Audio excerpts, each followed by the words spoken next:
Hi, ఈ వీడియోలో మనము మానిటరీ పాలసీ యొక్క ఆబ్జెక్టివ్స్ తెలుసుకుందాం. నేను ఆల్రెడీ మీకు ఒక ప్రీవియస్ వీడియోలో మానిటరీ పాలసీ అంటే ఏంటి, మానిటరీ అంటే మానిటేరియస్ అని, దాని మీనింగ్ ఏంటంటే ఎగ్జాక్ట్లీ మనీ అని చెప్పాను కదా.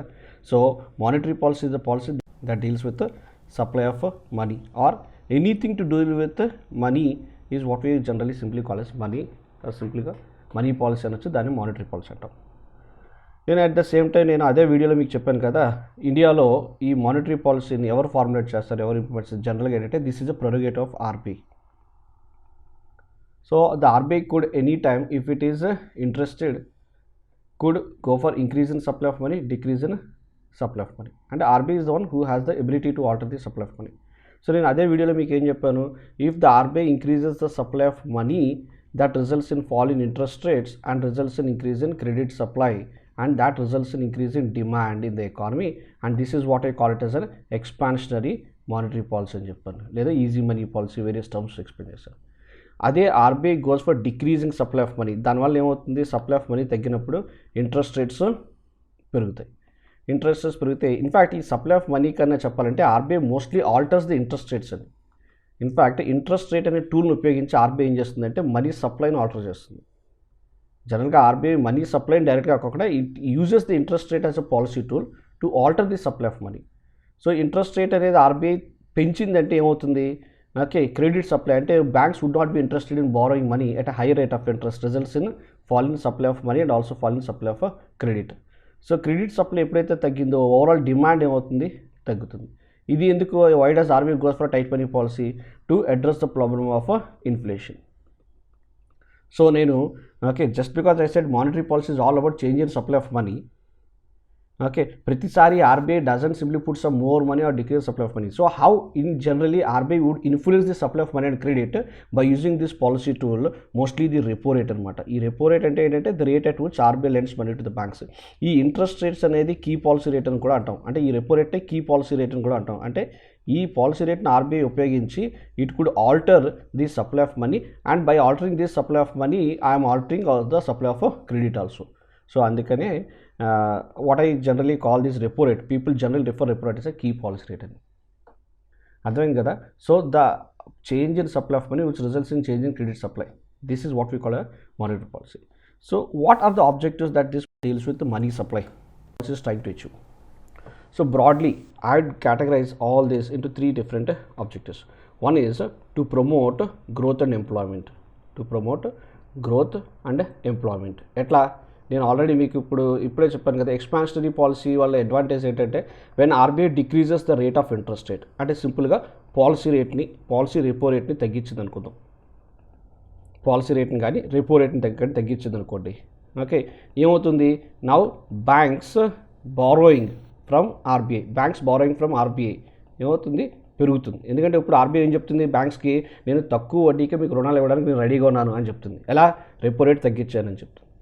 సో అప్పుడు ఏమవుతుంది, బ్యాంక్స్ ఏం చేస్తాయి, ఓకే, తక్కువ వడ్డీకే రుణాలు దొరుకుతున్నాయి కాబట్టి banks now could borrow money from RBI, and once they happen to borrow large amount of money from bank, okay, from their banker that is RBI, now they end up passing on that money to customers or to markets at a cheaper rate of interest. ఎప్పుడైతే వీటికి interest rate, తక్కువ interest loan దొరుకుతుందో వీళ్ళు lending rate of ఇంట్రెస్ట్ని తగ్గిస్తారు. ఎప్పుడైతే మార్కెట్లో lending rate of interest తగ్గిందో, okay, so ఓవరాల్గా కన్జ్యూమర్స్ కానీ లేదంటే ఇన్వెస్టర్స్ కానీ వాళ్ళు they tend to borrow more and more money.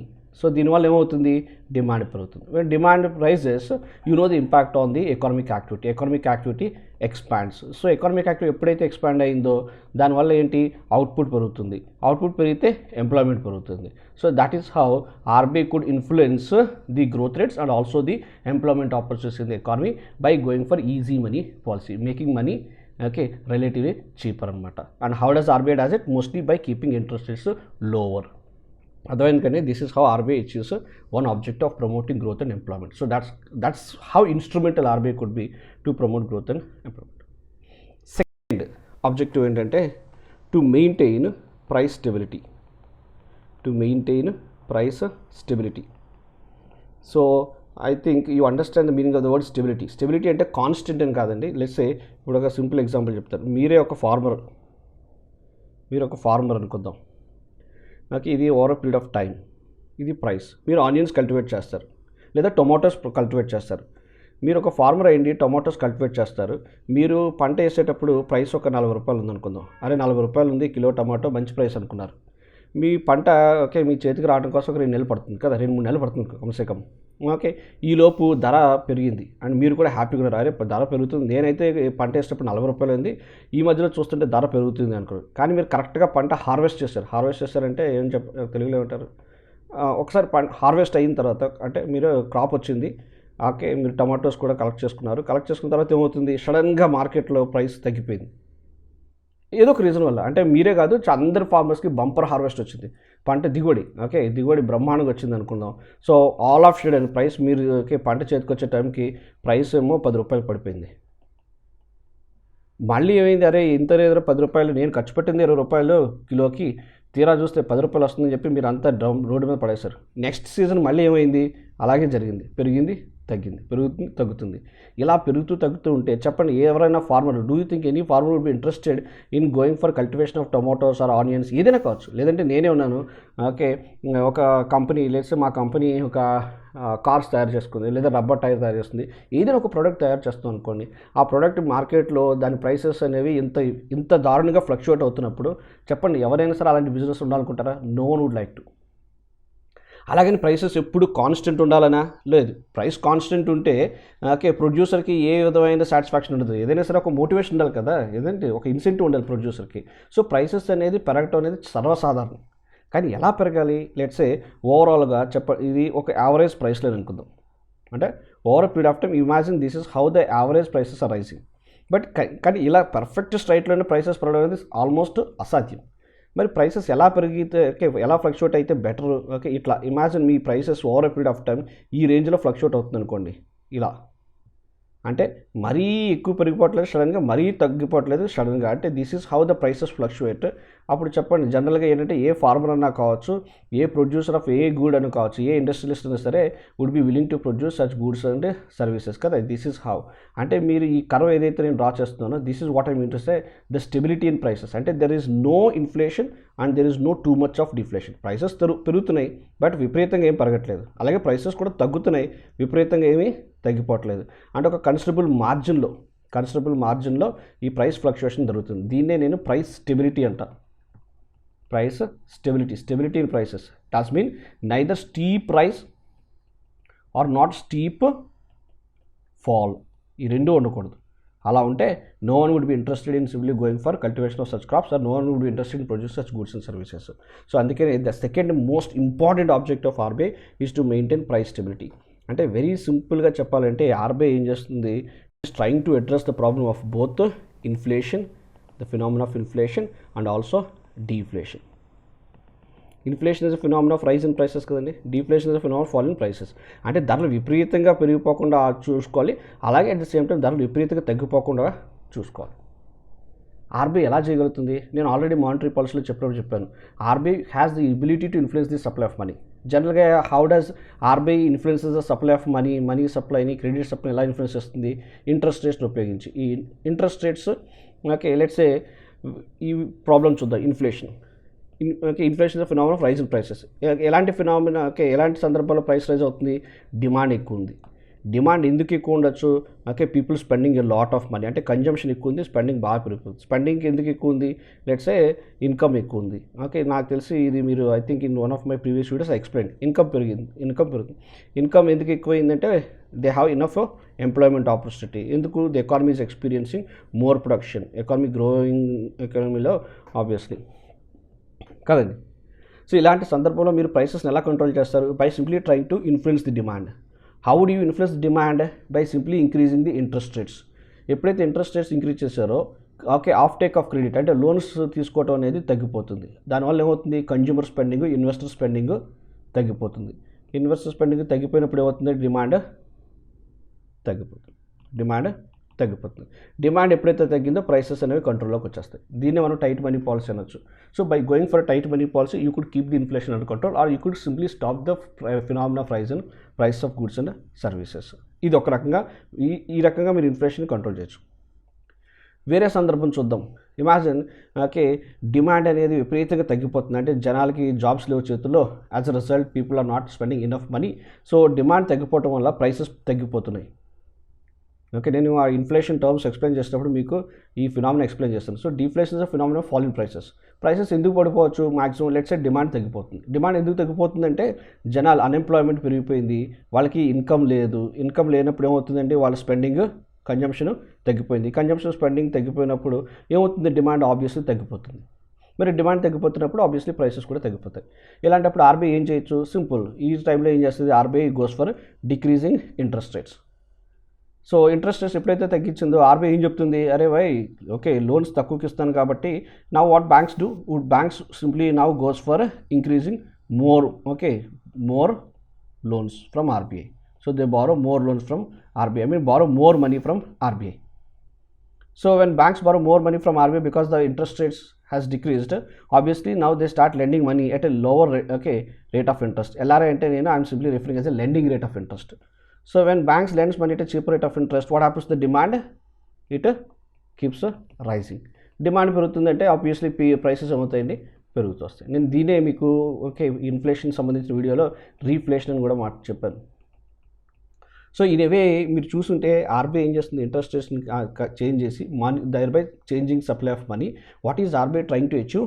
Trying to stop the phenomena of steep rise in prices and also address the problem of steep fall in prices. So at the end of the day, what is RBI trying to achieve is a stability in prices of goods and services. That's what I mean to say, price stability. This is the most important objective of RBI. Second most important.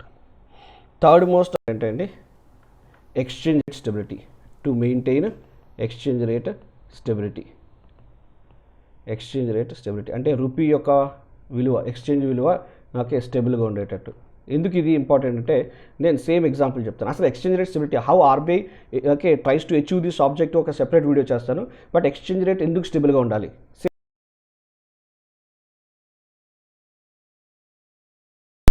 So నేను ఇప్పుడు మీకు onions example ఇచ్చినట్టే నేను ఒక example ఇస్తాను చూడండి.